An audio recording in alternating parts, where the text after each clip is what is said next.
Hello everyone. તો સાતમ આઠમ આવી ગઈ છે ને અમારા ઘરે સરસ મજાની રસોઈ કરવામાં આવી રહી છે, જેમાં શીરો બનાવવાનો છે આજે, ભીંડા બટેકા ટામેટાનું શાક અને ભાખરી. તો સરસ મજાના ડ્રાયફ્રૂટને રોસ્ટ કરી લીધા છે, ઘીમાં સોજીને શેકી દીધી છે પ્રોપરલી, ડ્રાયફ્રૂટને મિક્સ કર્યા છે અને મસ્ત પ્રોપરલી મિક્સ કરીને આપણે થોડું દૂધ નાખવાનું છે.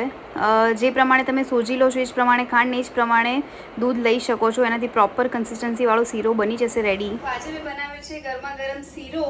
કોને કોને ભાવે છે કમેન્ટમાં જરૂર જણાવજો, અને તમારા ઘરે સાતમ આઠમમાં શું બને છે એ પણ જરૂર જણાવજો.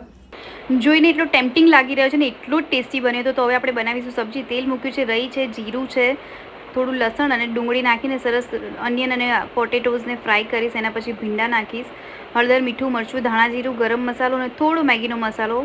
સબ્જી પણ રેડી છે ઓલમોસ્ટ.